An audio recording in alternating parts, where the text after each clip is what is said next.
The senator representing Delta North at the National Assembly, Nwoko, is glad his bill on 1 month rent limitation and Landlord Registry Act has scaled the first reading on the floor of the Senate.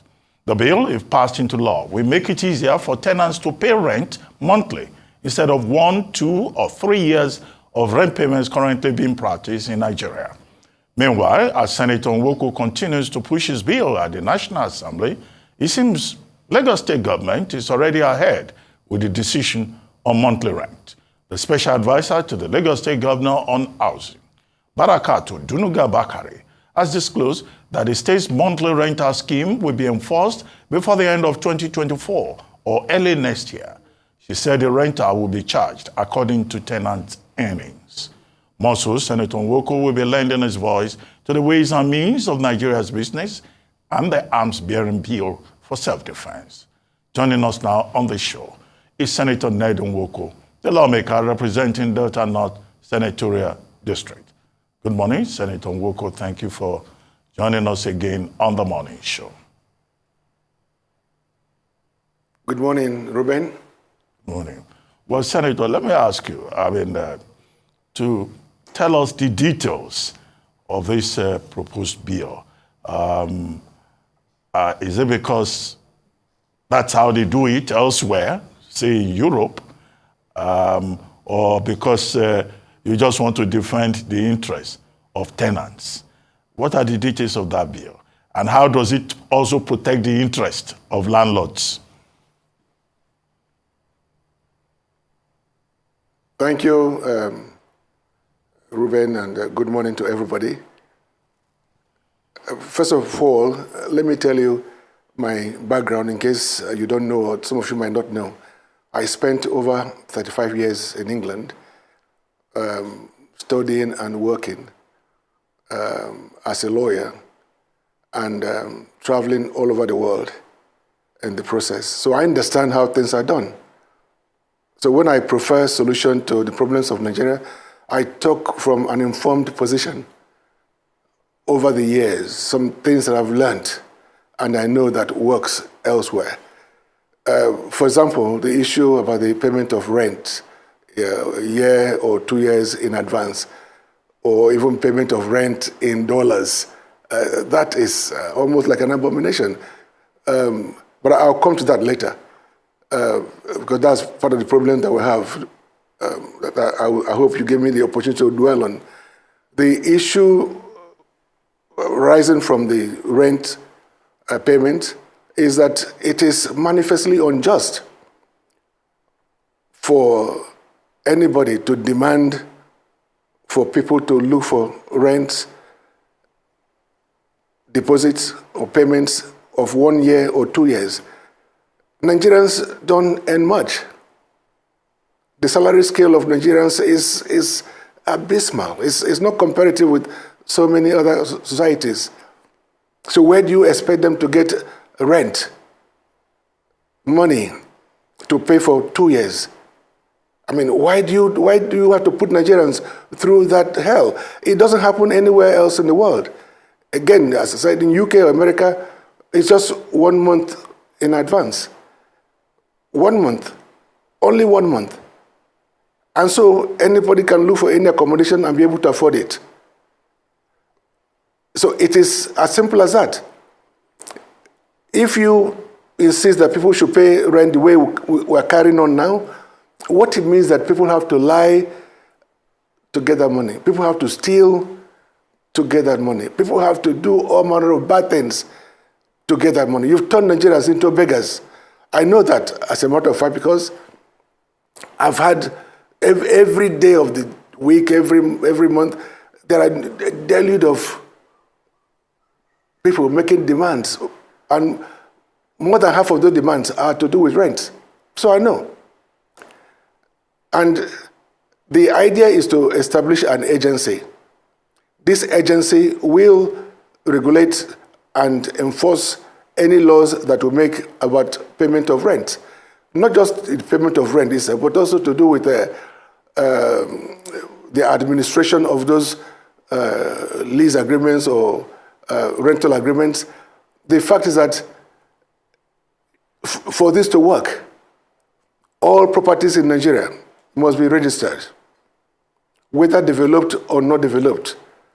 You see, that's another issue entirely, because in Nigeria, we have no database of things. We have no statistics. So it's difficult for anybody to plan. But this is required. This idea of having every land in Nigeria to be registered, whether developed or not developed, is also to help the landlords. Because if we have lands that are registered, and you have an agency that is managing the history of everybody in terms of rentals, whether you're a poor person or a rich person, makes no difference, because there are houses for everybody that are on rent, short-term, long-term rentals. So what it means, in essence, is that for the landlords at least, they will know where they are with the tenants.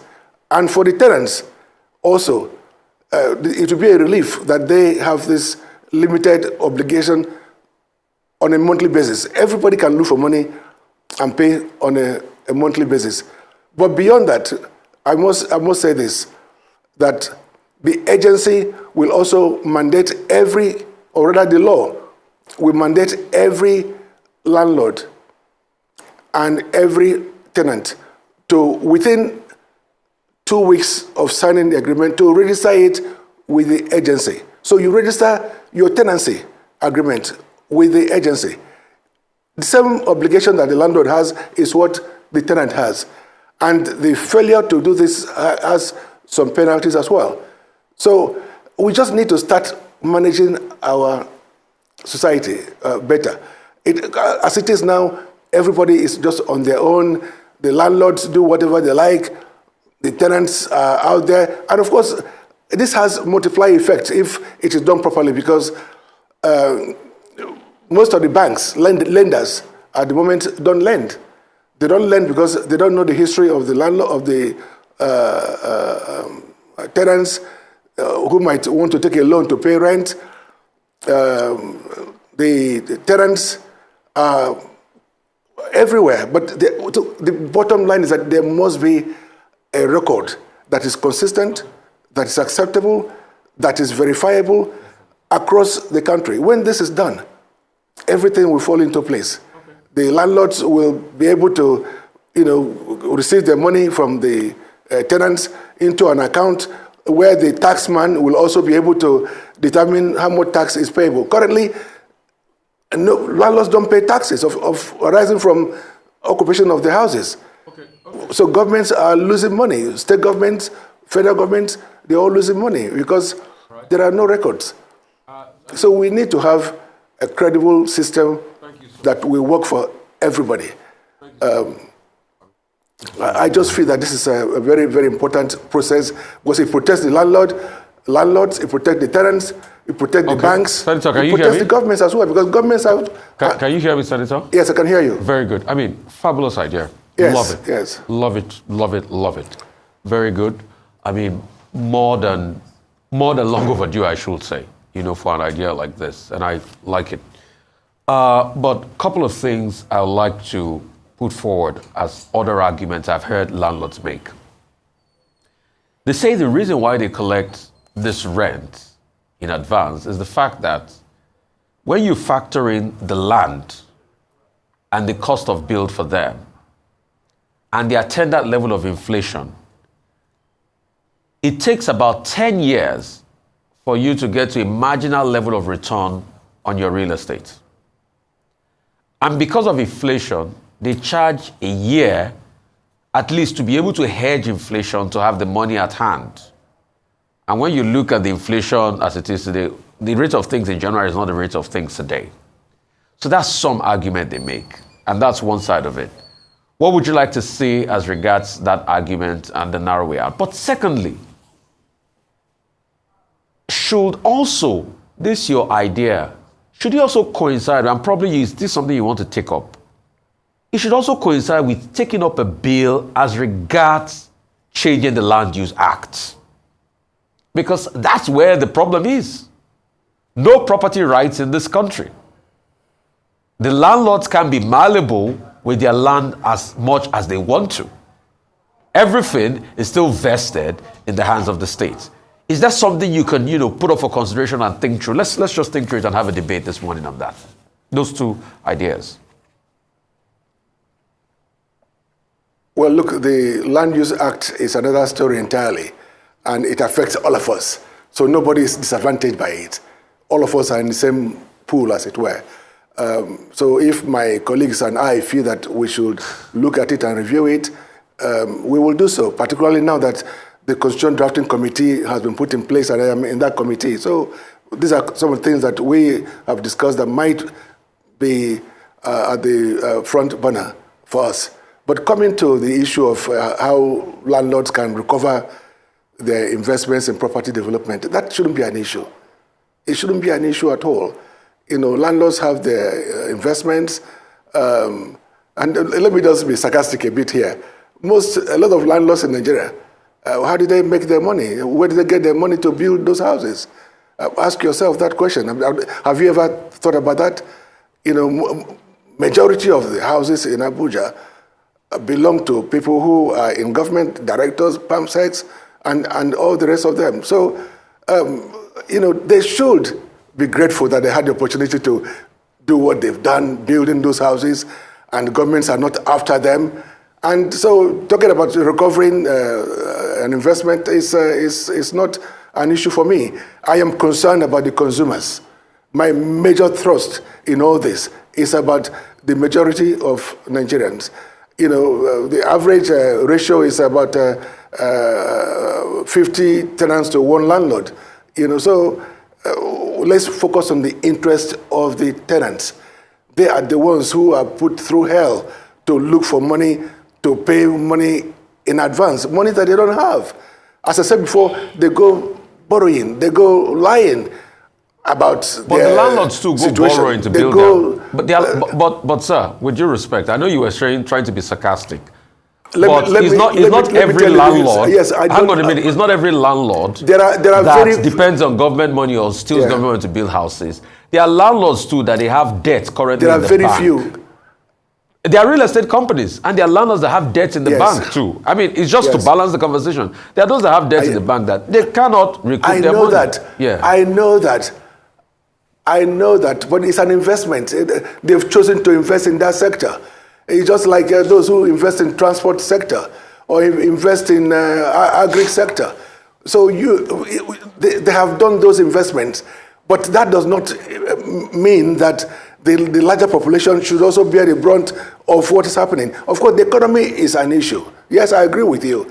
The economy is an issue. So those landlords that have earned their money legitimately, of course, they deserve to recoup from the rentals, which is why they went into the investment in the first place. But all I'm saying that over time, profits will normally come. It doesn't come in such a short while. So we should allow this bill to scale through, and you'll see a lot of difference. Because at that point, every person who wants to rent a place will have an option.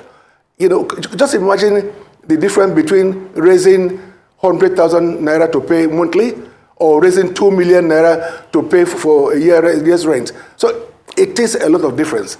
And we must think about our people, the consumers. Currently, the way things are, nobody cares about ordinary Nigerians.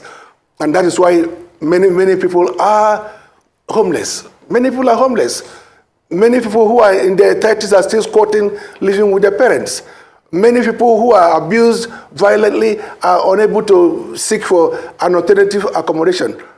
And of course, the government is not able to provide low-cost housing as you expect in other civilized societies for the people. So there are many issues, and these issues Senator, will be resolved, or at least partly resolved. Senator, if you can hear me, talking about those issues.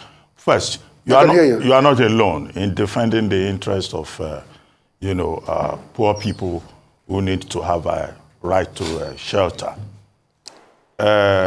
Former Minister of Works, former Governor of Lagos, Mr. Babajide Raji Fashola, SAN, is also of the view that rent should be collected, monthly.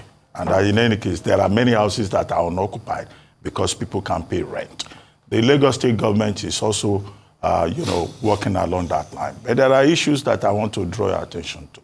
First, the right to own property is a constitutional right. Section 43 says you can own in Nigeria either movable or immovable property. Now, 2,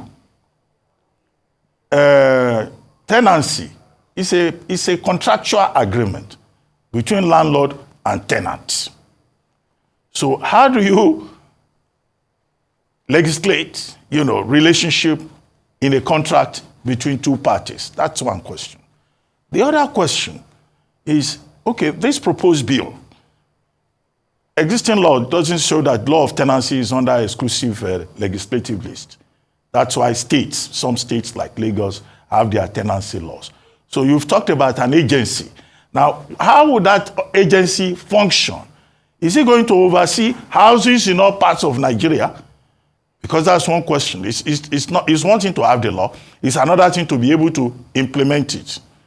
And then, of course, that implementation is very important. How do you implement it? Because you can't have a federal agency that is running a registry for all houses, every property in the whole of Nigeria. As you said before, from the beginning, that all properties are invested in the government, isn't it?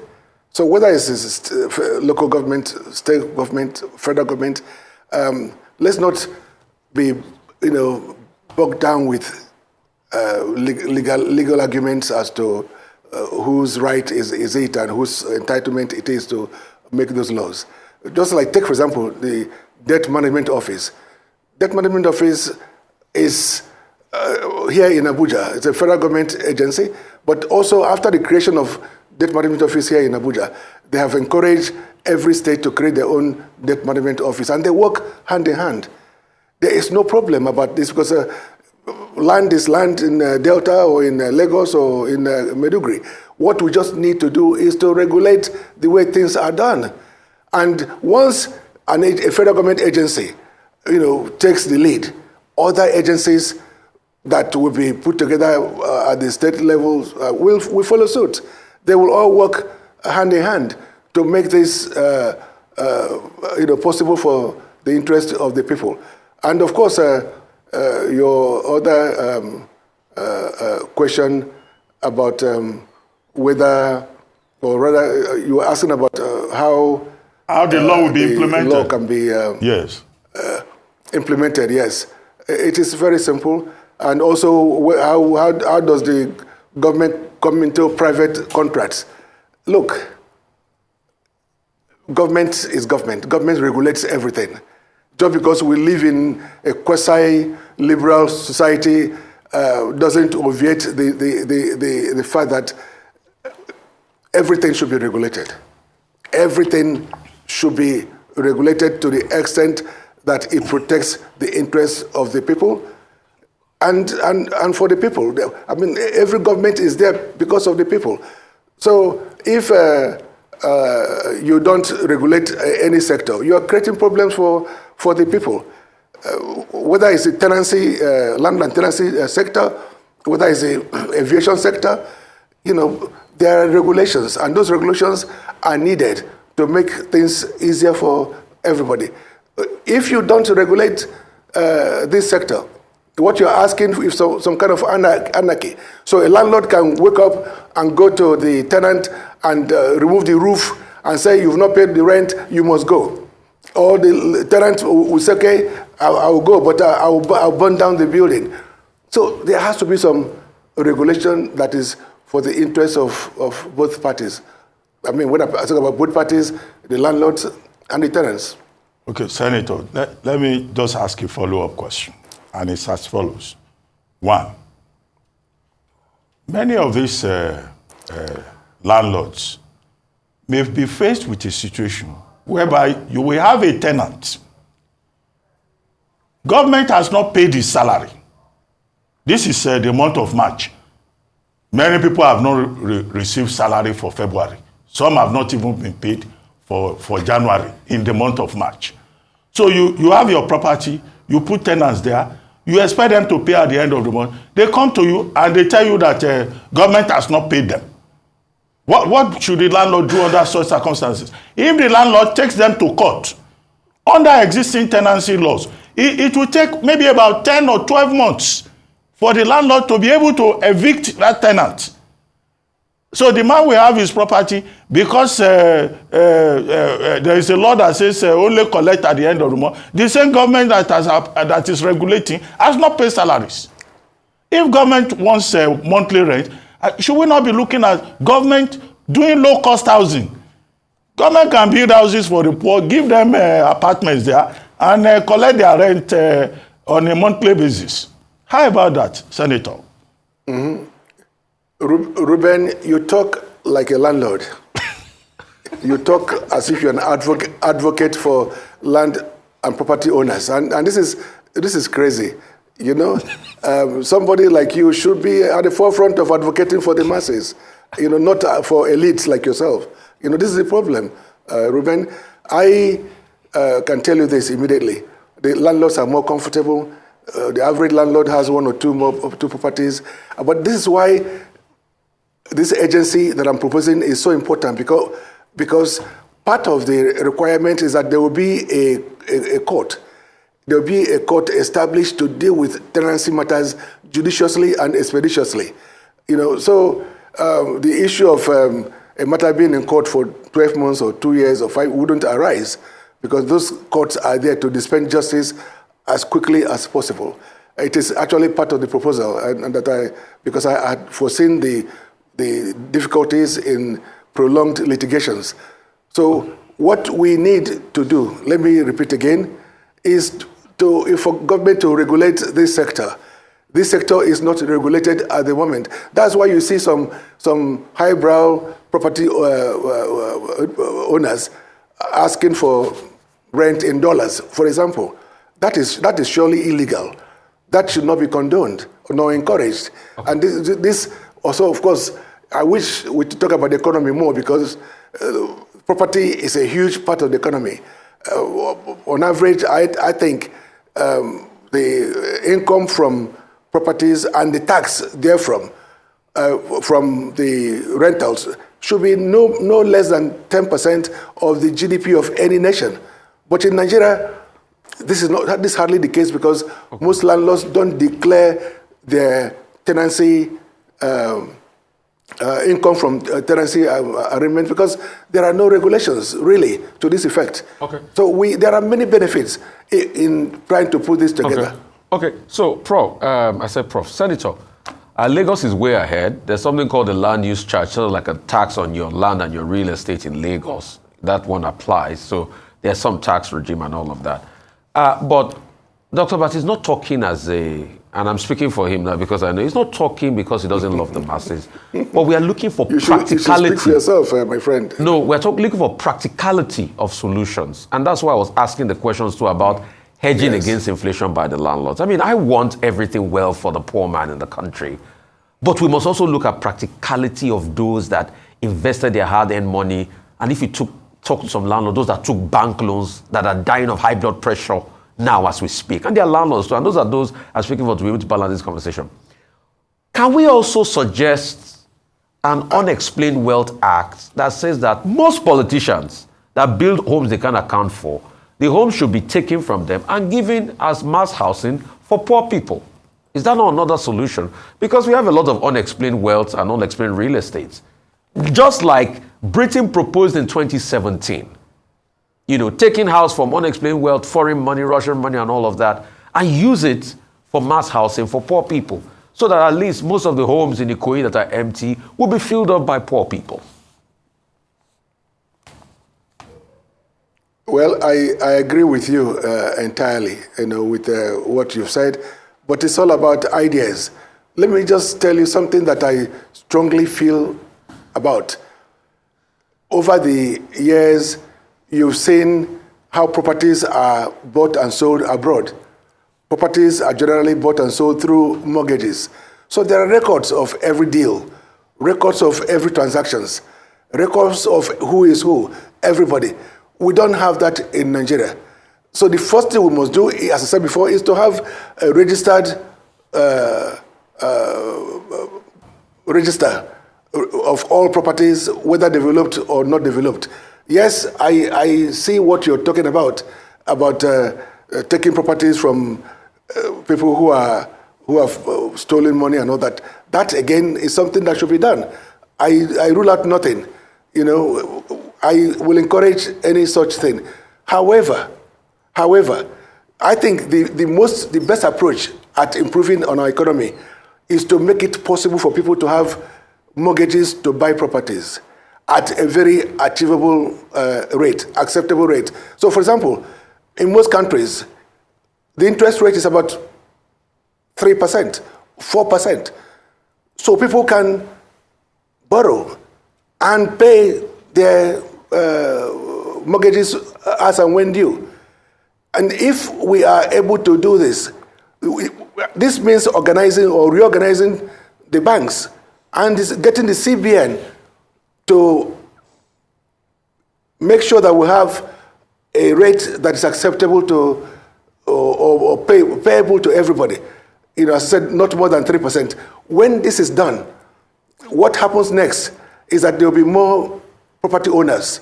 Even those who that you classify as being poor will be able to walk into a bank and be able to buy their own properties. So, in other words, we should be gearing towards everybody becoming a property owner and getting them away from renting.